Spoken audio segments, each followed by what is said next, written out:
Hello, welcome to Lemon Studios, where we talk anything and everything entertainment. I'm, of course, the Lemon himself, Zeke Lemon, and this is Crash right here. And this is my review for The Fall Guy. But before we get into that, let's get the house clean out of the way, shall we? I'm going to leave a like, comment below, let me know your thoughts on The Fall Guy.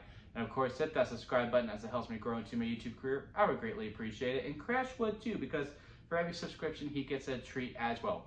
He gets treats anyway, but, he gets an extra treat if you hit the subscribe button. So he would greatly appreciate that. Now, well, out of the way, let's get into the review.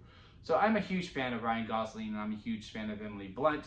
They were the main reason why I wanted to go in to see this movie, but then also hearing that, David Leitch, who is the director of this movie, used to be a stunt performer in himself, also caught my intrigue as well because, the John Wick films were kind of our, celebration of stunts and action flicks as a whole.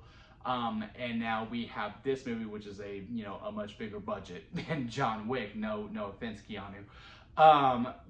And seeing this on the biggest screen possible and just really living in it, it really did feel like, hey, David Leitch, it's like he used to do this thing. He knows exactly where to put the camera and really make you feel like you are there, because there were quite a few times when I went, ooh, ah, like out loud. And I was like, oh crap, I'm in a theater. I need to calm down. Because again, the action is so visceral and just, you just really feel it all the way through. And also with the chemistry between Ryan Gosling and Emily Blunt, you really buy it. Love stories or, love connections, love interests, I should say. I always go back and forth on because sometimes I don't fully believe it. These two, I did believe like they had actual chemistry. They were charmed by each other. And I really do think if you are not fully bought into the relationship, and especially with how Ryan Gosling's character feels about Emily Blunt's character, if you don't fully buy into that, I don't think the movie fully works, because that is truly the motivation for him. So the basic gist of the story is Ryan Gosling used to be a stunt performer, but he had an accident and he kind of shooed everyone away, and he just doesn't want any part of it because, his confidence is shaked up. But then he's called back into another movie where Emily Blunt's character, who is the director of the flick, and now he is really trying to find the main star of the movie who has disappeared from the set, because if he's not in the movie's not going to be made, and therefore Emily Blunt's character, who is the director, is one and done, and he doesn't want that for her. And with that motivation, again, if the relationship doesn't work, you do not fully buy the character, or the movie as a whole. But thankfully you do, and it's very well done, and it's also a very comfortable movie. And this movie really knows, here are the people that you cheer for, and here are the people you boo, and there is no in between. You are very much aware of, again, it's a very comfortable movie. You know exactly, okay, I am safe with this person, I am safe with this person. This person is hamming it up to 20. I think I need to watch out. This is probably a bad guy, and, sure enough, they are. And I would say that's probably the only real true critique I can have of the flick, besides also one scene that really stood out like a sore thumb for me, unless I misunderstood it. There's a scene in the loft, and one of the good guys goes, hey, I'm gonna check out front, and then the main guy's like, yeah, cool, sounds good. And then something happens, right?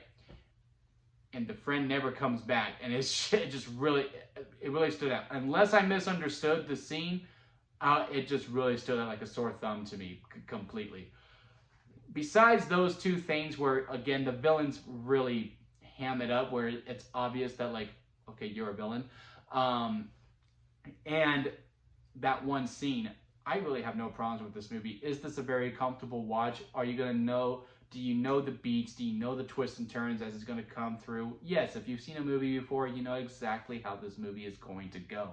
But is that necessarily a problem? No, because, again, with how the action is shot, how the performers perform, the main people, Emily Blunt and Ryan Gosling, the main two that we latch onto, perform so well that you do just go along for the ride. And it is completely a fun ride to be on, that to the point where I'm like, yes, you go to the theater to see this movie. And you just get a big tub of popcorn, you have your friends with you, and you just have a great time. On the lemon scale within this movie, where it goes sour lemon, expired store-bought lemonade, just lemonade, freshly squeezed lemonade, and strawberry lemonade at the very top because that is the best kind of lemonade. I give the Fall Guy a lemonade. It's freshly made, not fresh, freshly squeezed, but it's fresh lemonade that you made at home, and it's really, really good. And again, you just have fun. This is why summer movies are made, to me personally. And I hope we get a lot more movies like this moving forward. That is, just your typical beat. Boy likes girl, girl likes boy, boy hurt girl, girl is hurt by a boy, but still has some feelings that she still needs to settle through. And boy feels bad about hurting girl, so he cries in his car to All Too Well by Taylor Swift. Is that in the movie? Go buy a ticket and find out for yourself. But I'm telling you, we've all been there. At least I have anyway. We're not going to talk about it anymore though. But yeah, those are my thoughts on the Fall Guy. Again, comment below, let me know your thoughts on it. And again, hit that subscribe button as it does help me grow to my YouTube career, and it also gives my dog here a treat who is taking a nap. And also, if you're a fan of wrestling, hit that subscribe button as well. We got Backlash coming up, do SmackDown and Raw reviews as well, and any other wrestling topics that I can think of as well. So yeah, hit the subscribe button if you are interested in any of that. And until next time, guys, I'll see you here at Lemon Studios.